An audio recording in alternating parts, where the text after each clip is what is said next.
Israel और Iran के बीच चल रही जंग से जुड़ी बहुत बड़ी खबर आ रही है। ईरान की तस्नीम न्यूज एजेंसी के दावे के मुताबिक रविवार की रात इजराइल पर हुए हमलों में ईरान ने जेट पावर ड्रोन का इस्तेमाल किया।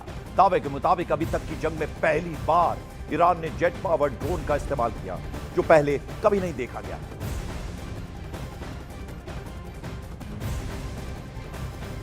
तो ईरान ने जेट पावर ड्रोन का इस्तेमाल किया। आप देख रहे हैं किस तरीके से ये वहां तस्नीम न्यूज एजेंसी ईरान की, उसका ये बड़ा दावा है। और ये आपको बता दें, इस दावे के मुताबिक रविवार की रात इजराइल पर जो हमले हुए उनमें ईरान ने बाकायदा जेट पावर ड्रोन का इस्तेमाल किया। और अभी तक की जंग में ये पहली बार हुआ है जब ईरान ने जेट पावर ड्रोन का इस्तेमाल किया। इससे पहले इसका इस्तेमाल कभी नहीं किया गया था।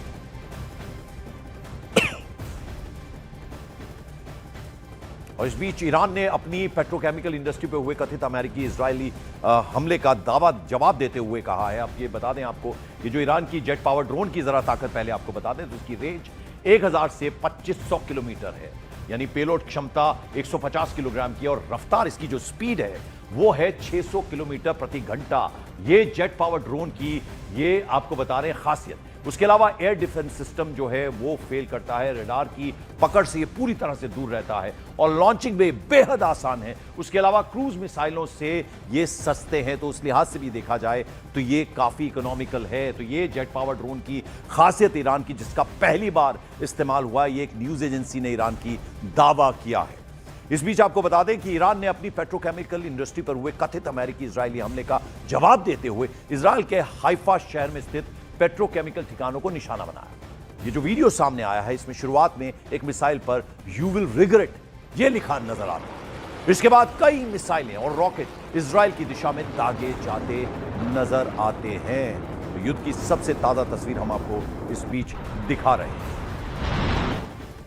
उधर मिडल ईस्ट एक बार फिर से जंग की आग में झुलसता नजर आ रहा है। अमेरिका के प्रेसिडेंट डोनाल्ड ट्रंप की चेतावनियों के बावजूद ईरान और इजराइल आमने सामने आ गए हैं। इजराइल ने जहां बेरूत पर हमला किया, तो वहीं जवाब में ईरान ने इजराइल पर मिसाइलों की जैसे बारिश कर दी।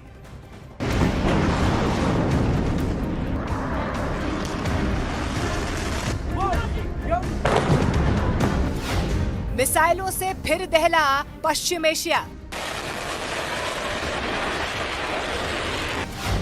ट्रंप रोकते रह गए, युद्ध छिड़ गया।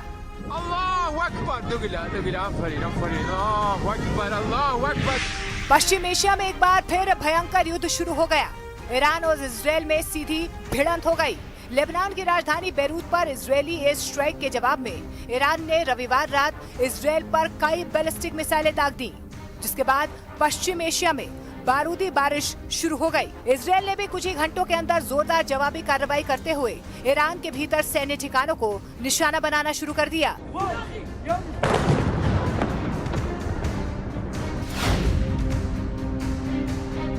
ईरान ने मिसाइलें दागकर इजराइल के सेंट्रल इलाकों को निशाना बनाया, जहां पेटाह टिकवा सहित कई इलाकों में सायरन गूंज उठे। इजरायली सेना का ये दावा है कि उसके एयर डिफेंस सिस्टम ने ज्यादातर मिसाइलों को हवा में ही नष्ट कर दिया, लेकिन इस हमले को एक गंभीर उकसावे के तौर पर देखा गया। इसके जवाब में इजरायल ने पश्चिम और मध्य ईरान में बड़े पैमाने पर हवाई हमले किए। तेहरान, तबरीज, इस्फहान और करज जैसे प्रमुख शहरों में धमाकों की आवाजें सुनी गयी। रिपोर्ट्स के मुताबिक करीब 15 सैन्य ठिकानों को निशाना बनाया गया, जिनमें drone base, missile launch sites और कई रणनीतिक सैन्य ढांचे शामिल थे। इजरायली हमलों के बाद ईरान ने तेहरान के इमाम खुमैनी इंटरनेशनल एयरपोर्ट के आसपास का एयर स्पेस बंद कर दिया, जिससे स्थिति की गंभीरता का अंदाजा लगाया जा सकता है। ईरान के IRGC ने इन हमलों की पुष्टि करते हुए चेतावनी दी है कि अगर इजरायल ने अपने हमले जारी रखे तो उसे और भी विनाशकारी जवाब का सामना करना पड़ेगा। ईरान ने पहले ही संकेत दे दिए हैं कि ये केवल एक चेतावनी थी और आगे की कार्रवाई कहीं ज्यादा व्यापक हो सकती है।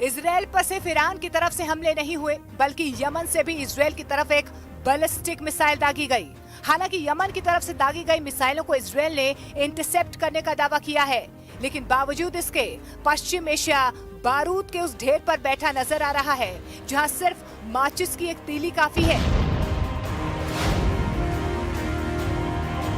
पश्चिम एशिया में जंग की आग तब लगी है जब अमेरिकी राष्ट्रपति डोनाल्ड ट्रंप ने इजरायल से साफ कहा था कि वो जवाबी कार्रवाई से बचे, क्योंकि अमेरिका और ईरान के बीच एक संभावित समझौते की दिशा में बातचीत आगे बढ़ रही है। ट्रंप का ये मानना था कि 3 महीने से चल रहे तनाव को अब कूटनीतिक समाधान की ओर मोड़ा जा सकता है। हालांकि इजरायल ने इस मशवरे को नजरअंदाज करते हुए सैन्य कार्रवाई की, जिससे ये संकेत मिलता है कि क्षेत्रीय सुरक्षा को लेकर उसकी प्राथमिकताएं अलग हैं। ट्रंप ने ये भी साफ कह दिया है कि इजरायल के इन हमलों में उसकी कोई प्रत्यक्ष भूमिका नहीं थी। पिछले हफ्ते फोन पर हुई बातचीत में ट्रंप ने नेतन्याहू को कड़ी फटकार भी लगाई थी, लेकिन इसके बावजूद इजरायल ने बेरूत में हमला कर दिया। और इस बीच इजरायल की सेना ने दावा किया है कि कल रात ईरान से दागी गई मिसाइलों को उसके एयर डिफेंस सिस्टम ने रोक दिया। इस दौरान उत्तरी इजरायल के कई सारे इलाकों में एयर रेड सायरन बजते रहे। ईरान की तरफ से यह हमला उस दिन हुआ जब इजरायल ने लेबनान की राजधानी बेरूत में घातक एयर स्ट्राइक की थी। तो आप देखें किस तरह से ईरानी मिसाइलें जो है इंटरसेप्ट की गई और इजरायल एयर डिफेंस सिस्टम जो है वो पूरी तरह से एक्टिव हो गया। और कल रात ईरान की तरफ से दागी गई जो मिसाइलें थी उसके एयर डिफेंस सिस्टम ने इसे पूरी तरह से रोक दिया। इस दौरान उत्तरी इजरायल के कई इलाकों में एयर रेड सायरन बजते रहे। ईरान की तरफ से यह हमला उस दिन हुआ जब इजरायल ने लेबनान की राजधानी बेरूत में घातक एयर स्ट्राइक की थी। आप समझ सकते हैं, आवाज़ें सुन सकते हैं कितनी घातक तरीके से ये स्ट्राइक्स की गई थी। लेकिन इजरायल एयर डिफेंस सिस्टम एकदम से एक्टिव हो गया और ईरानी मिसाइलों को इंटरसेप्ट कर लिया गया।